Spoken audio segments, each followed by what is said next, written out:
Hi ಗೆಳೆಯರೇ, ಎಲ್ಲರಿಗೂ ನಮಸ್ಕಾರ. ನಾವು ಇವತ್ತು ಲೋಡಿಗೆ ಬಂದಿದ್ದೀವಿ.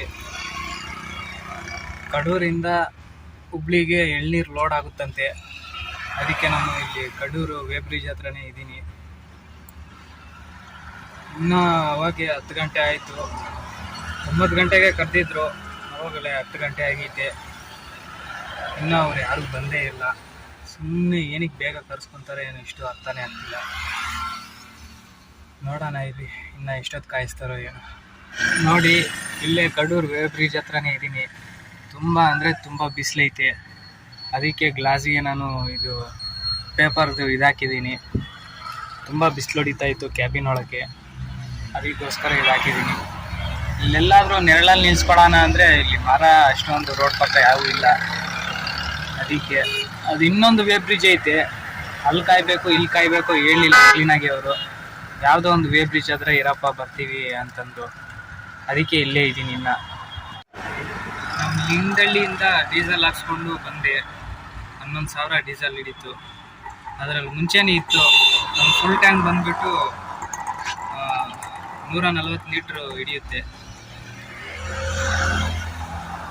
ಮುಂಚೆನೇ ಸ್ವಲ್ಪ ಡೀಸೆಲ್ ಇತ್ತು, 1 ಪಾಯಿಂಟ್ ಅಷ್ಟು. ಅದಕ್ಕೆ 11,000 ಅಷ್ಟು ಡೀಸೆಲ್ ಹಿಡ್ದೈತೆ. ಡೀಸೆಲ್ ಹಾಕ್ಸ್ಕೊಂಡು ಸೀದಾ ಇಲ್ಲಿಗೆ ಬಂದೆ. ಏರ್ ಹಿಡಿಸ್ಕೊಂಡು ಗ್ರೀಸ್ ಹೊಡಿಸಿದ್ದೀನಿ ಗಾಡಿಗೆ. ಅದು ತೋರ್ಸೋಣ ಅಂದ್ಕೊಂಡೆ, ಆದರೆ ಫೋನಲ್ಲಿ ಚಾರ್ಜಿಂಗ್ ಇರಲಿಲ್ಲ. ಅದರಿಂದ ಅದನ್ನು ವಿಡಿಯೋ ಮಾಡೋಕ್ಕಾಗಿಲ್ಲ. ಹಂಗೆ ಅದ್ರ ಪಕ್ಕದಲ್ಲೇ ತಿಂಡಿ ಮಾಡಿಕೊಂಡು ಹೋಟ್ಲಲ್ಲಿ ಶಿಸ್ತಾಗಿ ಬಂದು ಇಲ್ಲಿ ನಿಂತ್ಕೊಂಡಿದ್ದೀನಿ. ಇನ್ನೂ ಅದೆಷ್ಟೊತ್ತು ವೇಟ್ ಮಾಡಬೇಕು. ಇನ್ನೊಂದ್ಸರಿ ಫೋನ್ ಮಾಡ್ತೀನಿ ಏನಂತಾರೋ. ಈಗ ತಾನೇ ಅವರು ಫೋನ್ ಮಾಡಿದರು. ಲೋಡು ಕಡೂರಿಂದ ಅಲ್ಲ ಅಂತೆ, ಸಕ್ರೆಪಟ್ಟಣದಿಂದ ಅಂತೆ. ಇಲ್ಲಿಂದ ಒಂದು 15 ಕಿಲೋಮೀಟ್ರ್ ಹೋಗಬೇಕು. ಇಲ್ಲಿ ವೇಮಿಟ್ ಮಾಡಿಸ್ಕೊಂಡು ಹೋಗ್ಬೇಕಂತೆ ವೇ ಬ್ರಿಡ್ಜ್ ಮೇಲೆ. ಅದಕ್ಕೋಸ್ಕರ ಇಲ್ಲೇ ವೇಟ್ ಮಾಡಿಸ್ತಾ ಇದ್ದಾರಂತೆ. ಅವ್ರು ಬರ್ತಾ ಇದ್ದಾರೆ ಅಂತ ಹೇಳಿದ್ರು ಈಗ ಫೋನ್ ಮಾಡಿದರೆ. ಅಲ್ಲಿ ಅವ್ರು ಬಂದ ಮೇಲೆ ಇಲ್ಲಿ ವೇಮಿಂಟ್ ಮಾಡಿಸ್ಕೊಂಡು ಸೀದಾ ಅಲ್ಲಿ ಲೋಡಿಂಗ್ ಪಾಯಿಂಟ್ಗೆ ಹೋಗ್ಬೋದು. ಅಂದರೆ ಅಲ್ಲಿ ಮಾಲೆಲ್ಲ ರೆಡಿ ಮಾಡ್ತಾ ಇದ್ದಾರಂತೆ. ನೋಡೋಣ, ಅವ್ರು ಬಂದಮೇಲೆ ಹೋಗೋಣ.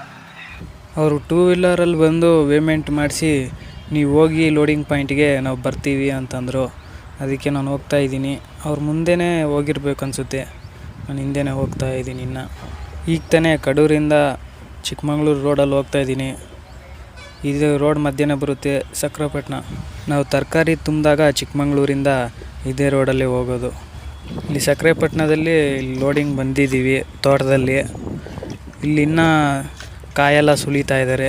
ನಮ್ಮ ಮಲೆನಾಡು ಕಡೆ ಎಲ್ಲ ಒಂದು ಆರೆ ಹಾಕ್ಕೊಬಿಟ್ಟು ಕಾಯಿ ಸುಲಿತಾರೆ ನೋಡಿ. ಸುಲಿದಿರೋ ಎಲ್ಲ ಈ ಕಡೆ ಎಸಿತಾರೆ. ಅಲ್ಲಿ ನೋಡಿ ಪಕ್ಕದಲ್ಲೇ ಕಾಯೆಲ್ಲ ಇಟ್ಕೊಂಡಿದ್ದಾರೆ. ಬೇಗ ಬೇಗ ಸುಲಿದು ಎಸಿತಾ ಇರ್ತಾರೆ ನೋಡಿ. ಕಾಯಿನ ಹೆಂಗೆ ಸುಲಿದು ಫಾಸ್ಟಾಗಿ ಎಸಿತಾರೆ.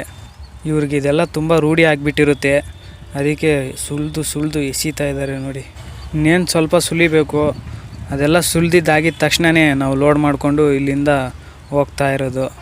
ಅದಕ್ಕಿಂತ ಮುಂಚೆ ನಾವು ಇನ್ನೂ ಸುಳಿಯೋದು ಲೇಟ್ ಆಗುತ್ತೆ ಅಂತ ಹೇಳ್ತಿದ್ದಾರೆ ಅವರು. ಊಟದ ಟೈಮ್ ಸಹ ಆಯಿತು. ಫಸ್ಟು ಊಟ ಮಾಡ್ಕೊಳ್ಳೋಣ ನಾವು. ನಮಗೆ ಎಳ್ನೀರು ಲೋಡು ಅಂತ ಹೇಳಿದ್ದು, ಆದರೆ ಇಲ್ಲಿ ನೋಡಿದ್ರೆ ಕಾಯಿ ಐತೆ. ಏನೂ ಮಾಡೋಕ್ಕಾಗಲ್ಲ, ಒಬ್ಬೊಬ್ಬರು ಒಂಥರ ಹೇಳ್ತಾರೆ. ಇಲ್ಲಿಗೆ ಬಂದಮೇಲೆ ಬೇರೆ ಇರುತ್ತೆ. ಇಲ್ಲೇ ಮರದ ಕೆಳಗಡೆನೇ ಗಾಡಿ ಹಾಕಿದ್ದೀವಿ, ಯಾಕಂದರೆ ತಣ್ಣಗಿರುತ್ತೆ ಅಂತ. ಒಳಗಡೆನೂ ಒಳ್ಳೆ ಗಾಳಿ ಬೀಸುತ್ತೆ ಕ್ಯಾಬಿನ್ ಒಳಗೆ ಅಂತ. ಗಾಡಿ ಹಿಂದೆ ತೊಟ್ಟಿ ಒಳಗಡೆ ಟಾರ್ಪಲ್ ಹಾಸಿ ಊಟ ಮಾಡ್ಕೊಂಬರೋಣ. ಫಸ್ಟು ಟಾರ್ಪಲ್ ಹಾಸೋಣ. ನೋಡಿ ನಾವು ಟಾರ್ಪಲ್ ಹೆಂಗೆ ಹಾಕಿದ್ದೀವಿ ಅಂತ. ಯಾಕೆ ಗುರು ಹಿಂಗೆ ಹಾಕಿದೀಯಾ ಅಂತ ಕನ್ಫ್ಯೂಸ್ ಆಗಬೇಡ್ರಿ. ಕಾಯೆಲ್ಲ ಈಚೆ ಬಿದ್ದುಬಿಡ್ತವೆ ಅಂತ ನಾವು ಈ ಥರ ಹಾಕಿರೋದು. ಯಾಕಂದರೆ ನಮ್ಮದು ಓಪನ್ ಗಾಡಿ ಅಲ್ವಾ, ಅಲ್ಲಿ ತೊಟ್ಟಿಯಿಂದ ಸ್ವಲ್ಪ ಮೇಲೆಗಡೆ ಒಂದು 3 ಅಡಿ ಓಪನ್ ಇರುತ್ತೆ. ಕಾಯೆಲ್ಲ ಬಿದ್ದೋಗ್ತವೆ ಅಂತ ಟಾರ್ಪಲ್ ಹಾಕಿದ್ದೀವಿ. ಅಥವಾ ಈ ಥರ ಟಾರ್ಪಲ್ ಹಾಕಿದ್ರೆ ಕಾಯಿ ಈಚೆ ಬಿದ್ದೋಗೋದಿಲ್ಲ. ಅದಕ್ಕೋಸ್ಕರ ಈ ಥರ ಹಾಕಿದ್ದೀವಿ. ಕೆಲವರೆಲ್ಲ ಹಂಗೆ ಹಾಕ್ಕೊಂಡು ಹೋಗ್ತಾರೆ, ಎಲ್ಲ ಬೀಳಿಸ್ಬಿಡ್ತಾರೆ. ಟಾರ್ಪಲೆಲ್ಲ ಹಾಕಿ ಲೋಡ್ಗೆ ಬಿಟ್ಟಿದ್ದೀವಿ. ನಾವು ಲೋಡ್ ಮಾಡ್ತೀವಿ, ನೀವು ಊಟ ಮಾಡ್ಕೊಳ್ಳಿ ಅಂತ ಹೇಳಿದ್ರು. ಅವರೇನು ಊಟನೂ ತಂದುಕೊಟ್ರು. ಅವರೇನು ಫ್ರೀಯಾಗಿ ಏನು ತಂದುಕೊಟ್ಟಿಲ್ಲ, ಅದಕ್ಕೂ ದುಡ್ಡು ಇಸ್ಕೊಂಡಿದ್ದಾರೆ. ನಾವೇನೋ ನಮ್ಮ ಮೇಲೆ ಪ್ರೀತಿಯಿಂದ ಫ್ರೀಯಾಗಿ ತಂದುಕೊಟ್ಟವ್ರೆ ಅಂದ್ಕೊಂಡೆ. ಚಪಾತಿ ಊಟ ತಂದುಕೊಟ್ಟಿರೋದು ನಮಗೆ. ಮೊಸರಂತೆ, ಅದ್ರ ಜೊತೆ ಪಲ್ಯ, ಚಟ್ನಿ, ಉಪ್ಪಿನಕಾಯಿ ಇವೆಲ್ಲ ಮಾಮೂಲಿ. ಚಪಾತಿ ಊಟಕ್ಕೆ ಏನೇನು ಕೊಡ್ತಾರೋ ಅವೆಲ್ಲ ತಂದು ಕೊಟ್ಟಿದ್ದಾರೆ. ಹಪ್ಪಳ ಅಂತೆ, ರಾಗಿದು ಅಂಬ್ಲಿ ಇವೆಲ್ಲ ತಂದು ಕೊಟ್ಟಿದ್ದಾರೆ. ಮರದ ಕೆಳಗಡೆ ಊಟ ಮಾಡ್ತಾಯಿದ್ದೀವಿ. ತಣ್ಣಗೈತೆ. ಇಲ್ಲಿ ಹೊಲದತ್ರ ತಿನ್ನಂಗೆ ಆಗ್ತೈತೆ ಫೀಲಿಂಗು. ಇಂಥ ಹೊಲದತ್ರ ಊಟ ಮಾಡ್ತಾಯಿದ್ರೆ ತೃಪ್ತಿನೇ ತೃಪ್ತಿ. ಹೆಂಗೈತೆ ಅಣ್ಣಪ್ಪ ಊಟ? ಏನು ಇಷ್ಟೊಂದು ಐಟಮ್ ಕೊಟ್ಬಿಟ್ಟವ್ರೆ? 150 ರೂಪಾಯಿ. ನಾನು ಫ್ರೀಯಾಗಿ ತಂದುಕೊಟ್ಟಾರ ಅನ್ಕೊಂಡಪ್ಪ, ಹಾಕು ದುಡ್ಡು ಇಸ್ಕೊಂಡು. ಊಟ ಏನು ಅಷ್ಟೊಂದು ಚೆನ್ನಾಗಿರಲಿಲ್ಲ ನನಗೆ. ನಾನು ಬಾಂಬೆದಿಂದ ಚೆನ್ನಾಗಿತ್ತಂತೆ. ನಾವು ಊಟ ಮಾಡ್ಕೊಂಬರೋ ಅಷ್ಟೊತ್ತಿಗೆ ಒಂದು ಸ್ವಲ್ಪ ಕಾಲು ಭಾಗದಷ್ಟು ಲೋಡ್ ಅನ್ನೋದು ಮಾಡಿದ್ದಾರೆ. ನೋಡಿ ಹೆಂಗೆ ಲೋಡ್ ಮಾಡ್ತಾಯಿದ್ದಾರೆ ಅಂತ. ಪ್ಲಾಸ್ಟಿಕ್ದು ಬುಟ್ಟಿ ಥರ ಐತಲ್ಲ, ಅದರಿಂದ ಲೋಡ್ ಮಾಡ್ತಾಯಿದ್ದಾರೆ. ಕಾಯೆಲ್ಲ ತಗೊಂಡೋಗಿ ಸುರಿತಾರೆ. ಅದಾದಮೇಲೆ ಅದ್ರ ಮೇಲೆ ಚೀಲ ಇಟ್ಟು ಆ ಕಾಯಿ ಆ ಕಡೆ ಈ ಕಡೆ ಬಿದ್ದೋಗ್ದಿರ ಪೂರಾ ಪ್ಯಾಕಿಂಗ್ ಮಾಡ್ತಾರೆ ಅವರೇ. ಲೋಡ್ ಅಂತೂ ಕ್ಲೀನಾಗಿ ಮಾಡ್ತಾಯಿದ್ದಾರೆ ಇವರು. ಇವ್ರಿಗೆ ತುಂಬ ರೂಢಿ ಐತೆ ಲೋಡ್ ಮಾಡೋದ್ರಲ್ಲಿ, ಅದಕ್ಕೆ ತುಂಬ ಕ್ಲೀನಾಗಿ ಲೋಡ್ ಮಾಡ್ತಾಯಿದ್ದಾರೆ. ಸೈಡಲ್ಲಿ ಬಿಟ್ಟಿರೋ ಟಾರ್ಪಲೆಲ್ಲ ಮೇಲೆ ಹಾಕಿದ್ದೀವಿ ನೋಡಿ. ಈ ಥರ ಬಿಟ್ಕೊಂಡ್ರೆ ಕಾಯಿ ಬೀಳೋದಿಲ್ಲ. ಅಲ್ಲಿ ಸಂದಿ ಏನು ಕಾಣಿಸ್ತಿದೆಯೋ ಅಲ್ಲಿಂದನೇ ಕಾಯಿ ಬೀಳೋದು. ಅದರಿಂದ ಈ ಥರ ಪ್ಲಾನಿಂಗ್ ಮಾಡಿದ್ದೀವಿ ನಾವು. ಲೋಡೆಲ್ಲ 3/4% ಆಗೋಗೈತೆ. ಅದಕ್ಕೆ ಇವಾಗ ಚೀಲ ಎಲ್ಲ ಜೋಡಿಸ್ತಾರೆ ಸೈಡಲ್ಲಿ. ಅವು ಕಾಯಿ ಎಲ್ಲಿ ಆ ಕಡೆ ಈ ಕಡೆ ಜರುಗಬಾರ್ದು ಅಂತ. ಮತ್ತು ಟಾರ್ಪಲ್ಲು ಅಷ್ಟೊಂದು ತಡಿಲಿಲ್ಲ ಅಂದರೆ ಈ ಚೀಲನಾದರೂ ತಡಿತವೆ ಅಂತ ಐಡಿಯಾ ಮಾಡಿರೋದು. ಅಲ್ಲಿಂದ ಇಲ್ಲಿ ಮನೆ ಹತ್ರ ಬಂದಿದ್ದೀವಿ. ಈ ಮನೆ ಹತ್ರ ಸ್ವಲ್ಪ ಐತಂತೆ, ಅವು ಚೀಲಕ್ಕೆ ಹಾಕ್ಕೊಂಡು ಮೇಲೆ ಹಾಕ್ತಾರೆ ಈಗ ಚೀಲ ಎಲ್ಲ. ಹಗ್ಗ ಟಾರ್ಪಲ್ ಹಾಕ್ಕೊಂಡು ಇಲ್ಲಿಂದ ಸೀದಾ ಹೋಗ್ತಾ ಇರೋದಷ್ಟೇ ನಮ್ಮ ಕೆಲಸ ಈಗ. ಪೂರ್ತಿ ಲೋಡೆಲ್ಲ ಆದಮೇಲೆ ಹಿಂಗೆ ಕಾಣಿಸುತ್ತೆ ನೋಡಿ. ತುಂಬ ಕತ್ಲೈತೆ, ಇಲ್ಲಿ ಲೈಟ್ ಸಹ ಇಲ್ಲ, ಅದಕ್ಕೆ ಏನೂ ಸರಿಯಾಗಿ ಕಾಣಿಸ್ತಿಲ್ಲ. ಅಲ್ಲೆಲ್ಲಾದರೂ ಲೈಟ್ ಇರೋ ಕಡೆ ಕಂಬದ ಕೆಳಗಡೆ ಹಾಕ್ಕೋಬೇಕು ಹಗ್ಗ ಟಾರ್ಪಲ್ಲು. ಈಗ ಹಗ್ಗ ಟಾರ್ಪಲ್ಲೆಲ್ಲ ಹಾಕಿದ್ದಾಯಿತು. ಹಗ್ಗ ಟಾರ್ಪಲ್ಲು ನಾನು ನಮ್ಮ ಅಮ್ಮ ಇದೇನೆ ಹಾಕಿದ್ದು, ಅದಕ್ಕೆ ಅದನ್ನೇನು ತೋರ್ಸೋಕ್ಕಾಗಿಲ್ಲ. ಕ್ಲೀನಾಗಿ ಹಗ್ಗ ಎಲ್ಲ ಕಡೆನೂ ಬೀಳೋ ಥರ ಹಾಕಿದ್ದೀವಿ. ಹಗ್ಗ ಟಾರ್ಪಲ್ಲೆಲ್ಲ ಹಾಕ್ಕೊಂಡು ಶಿಸ್ತಾಗಿ ಈಗ ಮೇಲ್ಗಡೆ ಹಗ್ಗ ಎಲ್ಲ ಕಟ್ಕೊಂಡು ಚಿಕ್ಕಮಂಗ್ಳೂರು ರೋಡಲ್ಲಿ ಕಡೂರ್ಗೆ ಹೋಗ್ತಾಯಿದ್ದೀವಿ. ಸಕ್ಕರೆಪಟ್ಟಣ ಎಲ್ಲ ಬಿಟ್ಟು ಕಡೂರ್ಗೆ ಹೋಗೋ ರೋಡಲ್ಲಿ ಹೋಗ್ತಾಯಿದ್ದೀವಿ. ಅಲ್ಲಿ ಹೋಗಿ ಪೇಮೆಂಟ್ ಮಾಡಿಸ್ಬೇಕು. ಅಲ್ಲಿ ಪೇಮೆಂಟ್ ಮಾಡಿಸ್ಕೊಂಡು ಅಲ್ಲಿಂದ ಹೋಗ್ತಾ ಇರೋದಷ್ಟೇ.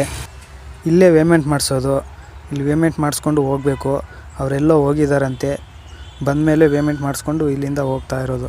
ಪೇಮೆಂಟ್ ಎಲ್ಲ ಮಾಡಿಸ್ಕೊಂಡು ಕಡೂರಿಂದ ಬೀರೂರಿಗೆ ಬಂದು ಬೀರೂರಿಂದ ರೈಟಿಗೆ ತಿರ್ಕೊಂಡು ದಾವಣಗೆರೆಗೆ ಹೋಗೋ ರೋಡಲ್ಲಿ ಹೋಗ್ತಾಯಿದ್ದೀವಿ. ಈ ರೋಡಲ್ಲಿ ಟೋಲ್ ಬರುತ್ತೆ. ದಾವಣಗೆರೆ ತನಕ ಹಿಂಗೆ ಐತೆ ರೋಡು. ಏನಂದರೆ ಅಲ್ಲಲ್ಲಿ ಸ್ವಲ್ಪ ಹಂಸು ಇವು ಬರ್ತವೆ ಅಷ್ಟೇ ಹೊರತು ರೋಡೆಲ್ಲ ಸೂಪರಾಗೈತೆ. ಇಲ್ಲಿಂದ ದಾವಣಗೆರೆ ತನಕ ಈ ಥರನೇ ಐತೆ ರೋಡು. 100 ಕಿಲೋಮೀಟ್ರ್ ಆಗುತ್ತೆ. ಈಗ ಕಡೂರಿಂದ ಅಜ್ಜಂಪುರಕ್ಕೆ ಬಂದು ಅಜ್ಜಂಪುರದಿಂದ ಚನ್ನಗಿರಿಗೆ ಹೋಗಿ ಚನ್ನಗಿರಿಯಿಂದ ಅಲ್ಲಿ ಚಿತ್ರದುರ್ಗಕ್ಕೆ ಹೋಗೋ ರೋಡಲ್ಲಿ ಹೋಗಿ ಅದಾದಮೇಲೆ ಅಲ್ಲಿ ಲೆಫ್ಟಿಗೆ ತಿರ್ಕೊಂಡ್ರೆ ಸೀದಾ ಸಂತೆಬೆನ್ನೂರು ಮೇಲೆ ಬರುತ್ತೆ ಈ ರೋಡು. ಮತ್ತು ಸಂತೆಬೆನ್ನೂರು ಹತ್ರ ಲೆಫ್ಟಿಗೆ ತಿರ್ಕೊಂಡು ರೈಟಿಗೆ ತಿರ್ಕೊಂಡ್ರೆ ಸೀದಾ ಒಂದೇ ರೋಡೇ ದಾವಣಗೆರೆ ತನಕ. ದಾವಣಗೆರೆಯಿಂದ ಮತ್ತೆ ಹೈವೇ ಹತ್ತಬೇಕು, ಮುಂಬೈ ಕಡೆ ಹೋಗೋ ಹೈವೇ. ನಾವು ಆವಾಗಲೇ ದಾವಣಗೆರೆ ಹತ್ತತ್ರ ಇದ್ದೀವಿ. ಹಿಂಗೆ ಸೀದಾ ಹೋಗ್ಬಿಟ್ರೆ ಬ್ರಿಡ್ಜ್ ಕೆಳಗಡೆಯಿಂದ ದಾವಣಗೆರೆ ಒಳಕ್ಕೆ ಹೋಗ್ತೀವಿ. ಅದೇ ಲೆಫ್ಟಿಗೆ ತಿರ್ಕೊಂಡ್ರೆ ಪೂನಾ ಮುಂಬೈ ಕಡೆ ಹೋಗೋ ಹೈವೇ ಇದು. ಅಂದರೆ ಬೆಳಗಾಮು ಹುಬ್ಳಿ ಈ ಕಡೆ ಎಲ್ಲ ಹೋಗುತ್ತೆ, ಧಾರವಾಡ ಅಂತೆ ಈ ಕಡೆ ಎಲ್ಲ ಹೋಗುತ್ತೆ. ಮತ್ತು ಈ ಕಡೆ ಬಲಗಡೆ ಅಂದರೆ ರೈಟ್ ಸೈಡ್ಗೆ ತಿರ್ಕೊಂಡ್ರೆ ಬೆಂಗಳೂರಿಗೆ ಹೋಗೋ ರೋಡ್ ಅದು. ಚಿತ್ರದುರ್ಗ, ಹಿರಿಯೂರು ಇವೆಲ್ಲ ಸಿಗ್ತವೆ. ಸಿರಾ ಅಂತೆ, ತುಮಕೂರು ಅಂತೆ ಇವೆಲ್ಲ ಕೂಡ ಹೈವೇ ಮೇಲೆ ಬರೋ ಮೈನ್ ಸಿಟಿಗಳೇ. ನಾವು ಇದೇ ಸರ್ವಿಸ್ ರೋಡಲ್ಲೇ ಹೋಗ್ತಾ ಬಲಗಡೆ ತಿರ್ಕೊಂಡು ಸೀದಾ ಹೋಗ್ತಾಯಿದ್ರೆ ಹೈವೇಗೆ ಹತ್ಬಿಡ್ತೀವಿ.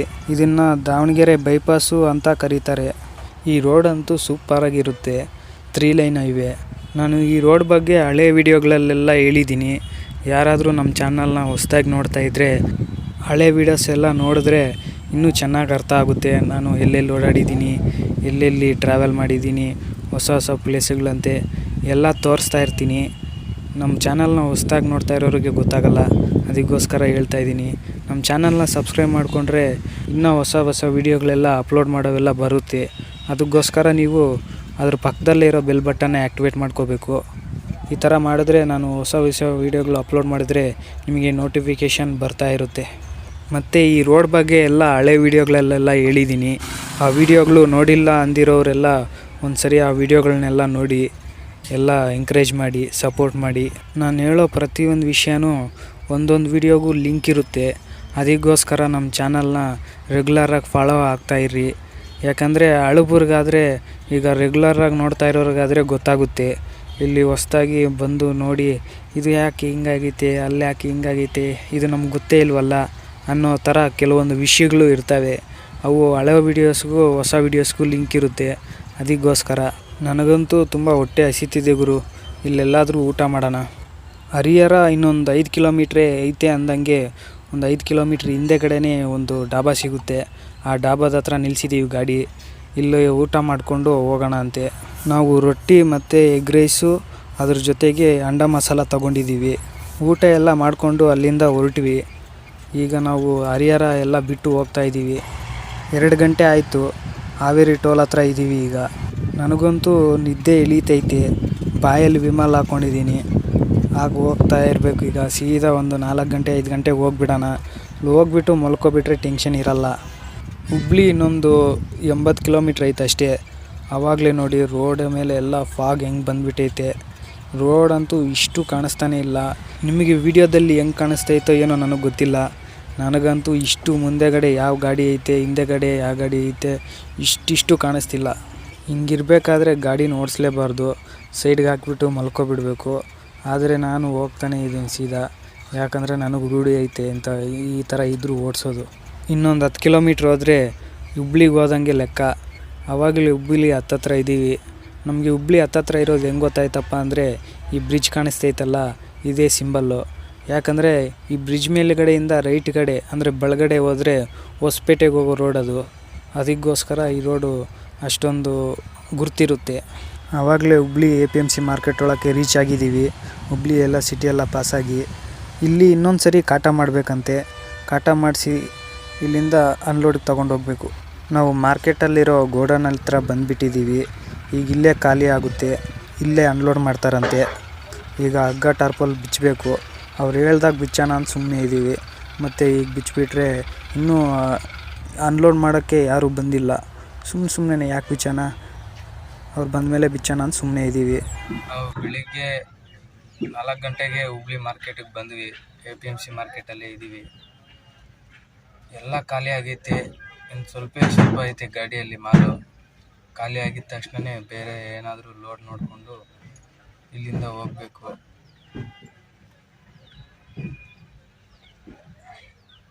ಓಕೆ ಫ್ರೆಂಡ್ಸ್, ಈ ವಿಡಿಯೋನ ಇಲ್ಲಿಗೆ ಮುಗಿಸ್ತಾ ಇದ್ದೀನಿ.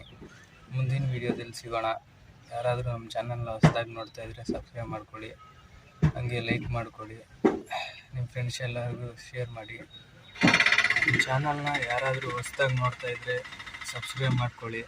ಹಾಗೆ ಲೈಕ್ ಮಾಡಿ, ಸಪೋರ್ಟ್ ಮಾಡಿ. ಹಾಗೆ ನಿಮ್ಮ ಫ್ರೆಂಡ್ಸ್ ಎಲ್ಲರಿಗೂ ಶೇರ್ ಮಾಡಿ. ಓಕೆ ಫ್ರೆಂಡ್ಸ್, ಮುಂದಿನ ವಿಡಿಯೋದಲ್ಲಿ ಸಿಗೋಣ.